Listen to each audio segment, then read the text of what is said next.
Good evening, Player Profiler Nation. Welcome to the Saturday edition of Player Profiler today.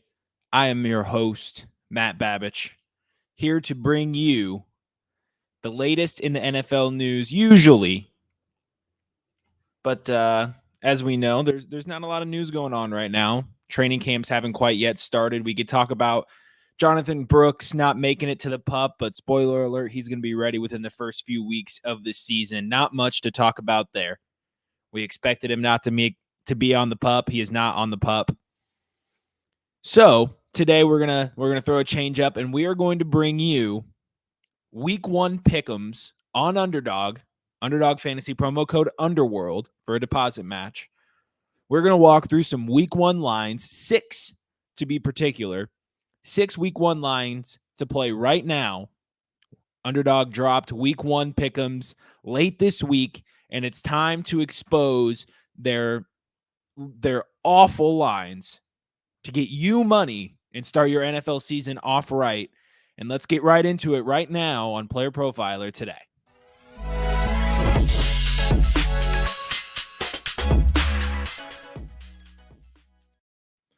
Let's get right into it. So hopefully my screen is up. Let's check here. Boom. All right. So we're going to go through some of these games, and we're going to put together 2 3-pick slips. We're going to put together 2 3-pick slips. So we'll start with the first 2, and we will head to a game that I'm sure everyone knows what game I'm going to, because it's 2 premier offenses. Everyone wants to bet on. We've been chomping at the bit to get lines for this game. It's the Raiders and the Chargers. Everyone's 2 favorite offenses to bet on. Every time we stream to Facebook, I end up getting just floored by some of the comments that get put in there. Sorry for the delay. Every time it catches me off guard. But Vegas versus LA.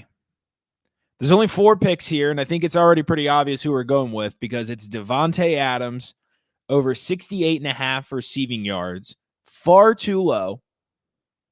So Adams hit this mark in 8 of 17 games last season. And he was a bit streaky. As we know, the entire team was streaky under the leadership of different quarterbacks. Aiden O'Connell taking his first starts as a rookie, taking some time to get accumulated to the NFL. Not necessarily the most talented quarterback either. But Adams was able to hit this mark in 3 of his first 4 games and 5 of his last 8 games. In 2022, with consistent quarterback play, he hit in 12 of 17 games. So now, most likely, Gardner Minshew will step in and be the team's starting quarterback. Minshew was able to deliver this mark to Pittman on quite a few occasions, quite consistently, in fact. So the consistency factor that used to be very known with Davante Adams is coming back this year. Because even with Aiden O'Connell, he hit in 5 of the last 8 games. So with that chemistry developed, if O'Connell is the starting quarterback, I am confident in Adams being able to hit this line. We'll talk about the Chargers defense in a second. But it's probably going to be Minshew. So worst case scenario, it's Aiden O'Connell. Perfect. They ended the season on a good note. Los Angeles is a terrible passing defense, still is. And this is a great line. Best case scenario, it's Gardner Minshew. And we have a more capable quarterback. Davante Adams doesn't need connection. He just needs a ball thrown to him. And that's what Gardner Minshew can do. So the Chargers defense last year, 4th highest pass yards per game allowed, 3rd highest completion percentage allowed, 5th highest yards per pass attempt allowed. They were exposed all over the field, and they did not make a significant chunk of improvement in their defensive roster. Very few defensive improvements for the Los Angeles Chargers. You look across the board, they're essentially starting a very similar defense as they did last year. They did grab Christian Fulton via free agency. So they added another cornerback. But even though Christian Fulton is an improvement, he is not somebody who can lock down Davante Adams. Their pass rush is still questionable. It's still suspect. So if Gardner Minshew is going to have time to throw the ball with that secondary, Davante Adams is going to be crushing 68.5 receiving yards. Will probably finish. I will guarantee you that this line is closer to 76, 78 yards. It'll be pushing 80 by the time week 1 actually comes along. And so that's what we're hunting for on the board. 42.5 receiving yards for Brock Bowers is an absolute trap play. Nobody has any idea what his involvement's going to be. Not a single person, not even Brock Bowers. Could be Michael Mayer having 43 yards for all we know. This is a complete guess line that they want you to trap on. Because with what we know about Brock Bowers, this line could even dip. First-year tight ends, the usage is never what we think it is. But because it's Brock Bowers, it's still probably a discounted line. If Brock Bowers comes and shows out in the preseason, he could be towards 52.5 receiving yards by the time week 1 comes along, if he is truly the prospect that we think he is. Nevertheless, we are not going to be touching that line. We're going to dig into a little correlation here for our next lines, and we are going to travel to Washington and Tampa Bay. So you can see Terry McLaurin is the only commander, so obviously we are hitting the Buccaneers here. And we're going to start with Mike Evans over 62.5 receiving yards. Mike Evans hit this in 9 of 17 games last year. We all know he is the big play merchant. Sometimes he is streaky, but more often than not, he is favored to hit this receiving line. No matter what his Vegas receiving line is set to, he is generally set to clear 62.5 receiving yards. So he's generally a betting favorite to hit this mark. Had a 25% target share last year. And he goes up against the league's worst secondary last year. The Washington defense was second highest in yards per attempt allowed and the worst defense in terms of pass yards per game. They allowed the most pass yards per game last season. And we look at their defensive additions. They signed Michael Davis from LA, a lackluster signing. They drafted Mike Sane Ristil out of Michigan in the second round. And they also signed Jeremy Chin at safety. So they made some adjustments. Oh, they also grabbed Bobby Wagner from the Seahawks. Can't forget about that. But they made some adjustments, but not enough for me to be confident in them completely slowing down Mike Evans in week 1. And this is an offense that absolutely started hitting their stride towards the end of the season. And because of that, we'll also be playing the quarterback in this matchup, Baker Mayfield, higher than 233.5 passing yards. So Baker Mayfield, A, there's a correlation with Evans. B, there's the fact that he hit this mark in 5 of his last 6 games as a Buccaneer, including the playoffs. And this is where we know that this was the offense gelling. This was the chemistry just coming together. Baker Mayfield, the connection with him and his receivers, it came together. 4 300-yard performances over that stretch. He's set at 233 passing yards against last year's worst secondary. And his starting alpha receiver, Mike Evans, is also lower than he should be as well. He hit in 3 out of the last 5 games. And as we know, Evans is a target monster. He is a highly efficient receiver. If he's getting 7 to 10 targets against this defense, he has a high probability of clearing this line.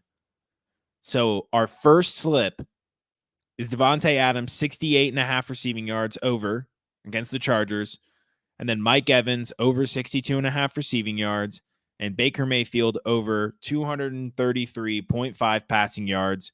We will put down a $25 entry to pay 118.5. We get a little bit of a reduction because of correlation. And The slip is in. I will copy this link and we will put it in the comments here. If you want to tail this play, you can follow this link, promo code Underworld, for a deposit match if you are a new user to Underdog. We are going to be right back and go through the second 3-pick slip right after this message from the Podfather. Hey, it's the Podfather. I have great news. The draft kit is live. It is world famous. Why? Because it is the best resource for winning fantasy football championships that exists. There are rankings and cheat sheets for every format you can imagine. We have projections both at the team level and the player level. And wherever you are, you can click on a player, open them up, and see in-depth written analysis about what to expect in fantasy football from that player this year. And then you can click on the team and you can get even more in-depth analysis, all the drivers of fantasy production, both in a positive and negative direction for that team, including a signature trend. And the graphics are incredible. So these team insights, they give you the team level projections, the vacated targets, the vacated ARs. And we added a bunch of features. I mean, individual cheat sheets for Theo and Billy and Dario. So you could take your favorite analyst and download their personal draft cheat sheet. And then in the commissioners section, Memphis Young lays out everything you need to know to manage a league. The best minds in the industry contributing analysis. It's certainly not the most inexpensive draft kit on the market, but it is the best. PlayerProfiler.com/draft kit. PlayerProfiler.com/draft kit. Go get it. Go get the draft kit on playerprofiler.com/draft kit. You can find analysis from myself on guys like Devontae Adams, Deontay Johnson, Mike Evans, Jamar Chase, and more, alongside of some of the best in the business. You heard some of the names in the video, many more in the draft kit. Go check it out. We are back with Player Profiler today. I'm your host, Matt Babich. Thank you for joining me on this Saturday evening. We are putting together slip number 2, and we will go to the first game of the season, the opener between the Baltimore Ravens and the Kansas City Chiefs, an AFC title game rematch out in Kansas City. And who else to stake our week 1 reputation on in July than Derrick Henry? Over 0.5 rush and receiving touchdowns. Now, the receiving touchdowns, as we know, doesn't really mean much with Derrick Henry, but it is a nice little sprinkle. It's nicer to have this than just a rushing touchdown. We have the out. Henry is generally minus 114 to 120 to score a touchdown on sportsbooks, meaning the fact that we get the receiving touchdown as well makes this a plus EV play off the bat for Derrick Henry. Now let's get into some of the why. So Henry, I know this is over a long stretch, but dating back to 2019, and I could have gone further, Derrick Henry has scored a touchdown in 45 of his last 72 games. His 63% touchdown rate since 2019, just an absolute beast of a running back. But we know this. Last season, he found pay dirt in 9 of 17 games, so over half the time. And he had a TD in 5 of his last 7 games when the Titans started to catch a little bit of stride under Will Levis. So even in one of the stone worst offenses in the league, had a touchdown in over half of his games, and in 5 of his last 7, still a favorite week over week to score a touchdown. And so we're going to bet on him here. The same thesis, the same reason we went to the well for David Montgomery in the opener last season, we're doing the same thing for Derrick Henry today, and it's going to pay off.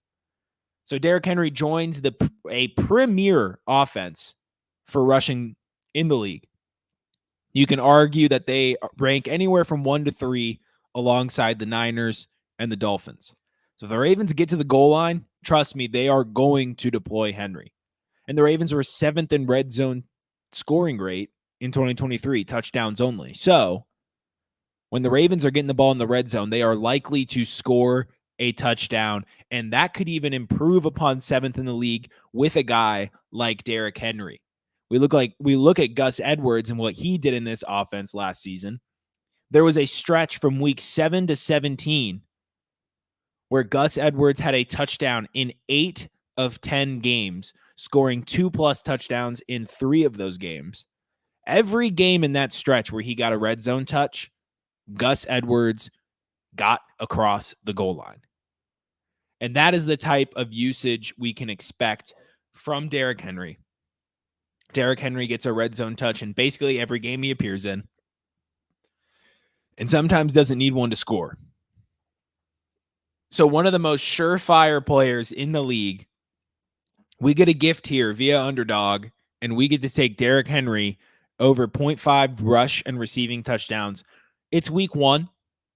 Both of these offenses are going to come out with new looks that no one's seen before. And that's the beauty of this. You want to know why we got that shootout between Kansas City and Detroit last year. It's because both offenses had all offseason to prepare for this game. So that's why we saw the best of both offenses right away. And that's going to be a similar thing to what we see week 1. We hear names like Baltimore and Kansas City, and we expect a grinded out game like we saw in the AFC Championship game. But September is quite different from January. And so I love Derrick Henry to score a rushing or receiving touchdown here. Shout out to Josh Larkey for putting out his favorite pick'em slip, and Derrick Henry was on it. And we vibed with another player as well out in Carolina. This one may not be as widely accepted as others on this slip, but I believe in Bryce Young. I believe in Dave Canales. I believe in Deontay Johnson. Carolina was the worst offense in the league last season. No ifs, ands, or buts about it. And it's not going to be a shock to many when he improves vastly upon his rookie season in year 2. He is going up against a stiff passing attack in New Orleans. But Bryce Young and the Carolina Panthers look much different than they did last season. Young now has better weapons. He has Deontay Johnson. He may even have Jonathan Brooks for game 1. And he also has a new tight end in Jatavian Sanders, and he has a retooled offensive line as well, signing Robert Hunt, Damian Lewis. This is a different team, and they're going to look like a different team.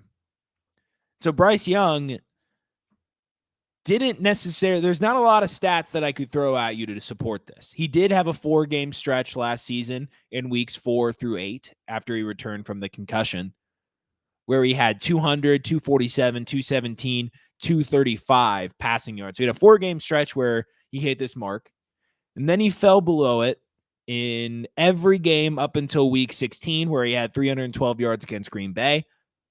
But that's an important game. What we saw against him in that game, that showed what Bryce Young has in his arsenal.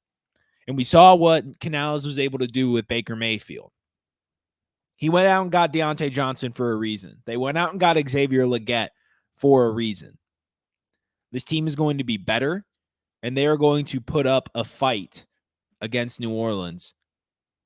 Young had 153 and 137 yards against New Orleans last year, so that's not a good sign. But we know what his floor is. So I think week 1, again, when offenses have the entire year to prepare for a certain game like this, Canales is going to want to set the tone in Carolina. They're going to be a competitive team. They're not going to be, but he's going to try and set the tone. And I think that's through Bryce Young and establishing the pass. So Bryce Young over 199.5 passing yards. I do like Deontay Johnson 52.5 receiving yards here. And I will probably play that in a separate slip myself, but that is not going to be our final pick of the slip. Our final pick of the slip, we are going to venture over to New England and Cincinnati. We stare at this board, and there's one line that sticks out like a sore thumb. And it's very clearly Zach Moss, 72.5 rushing yards. So we're going to go lower because that's asinine. Mixon, we'll talk about Mixon, but Moss hitting 3 of the first 4 games last season, then never again for the rest of the season. I could tell you the percentage of games where Zach Moss has hit this mark, but I stopped counting because it was going to be low and it was pointless. This is something that is not a normal for Zach Moss. He's only hit in 1 game with Indianapolis without Anthony Richardson. That week he had about 30 carries. And let's look at his carries through week 4. 18, 30, 18, 23. That is an establishment of the run. Joe Mixon for Cincinnati last year had 5 games of 18-plus carries all season. So this 4 games of 18-plus carries to start the season for Zach Moss, complete outlier. Not only that, we can't copy and paste that into Cincinnati. 2 different offenses, 2 different structures. One has not been very run heavy. They do give Mixon a lot of touches over the course of the season, but they generally do not give him 18 carries a game. So we are looking at a uphill battle to 18 carries in week 1 for Zach Moss, going up against the league's stiffest run defense in 2023. New England allowed the fewest rushing yards per carry and the 7th lowest rushing yards per game. And the reason for that discrepancy there was because they were so bad that teams had a lead all the time and were consistently running the ball. Even still, the Patriots were stifling the run game. Since he is a pass-first offense and a pass-often offense, they're likely going to struggle to get the ball moving on the ground against this elite Patriot defense. So his line is probably way too high. As long as this game is competitive within a 2-score game, since he's probably going to keep pushing the pace, because if they pull in Atlanta Falcons in the Super Bowl, a la 2017, and establish the run to no avail, continuously give the Patriots shots at getting back in the game, they might just do it. So Zach Moss under 72.5 rushing yards. If this line is anywhere close to this week 1 in sportsbooks, it will be one of my biggest plays solo. I will undoubtedly be playing this line again. I might play Zach Moss lower, Deontay Johnson over, might pair it with Devontae Adams. There's a lot of things you can do here, but Zach Moss is not reaching 72.5 rushing yards. So we are going under Zach Moss, 72.5 rushing yards. For a slip summary, we have Derrick Henry over 0.5 rushing and receiving touchdowns. Just got to fall in there. Bryce Young over 199.5 passing yards.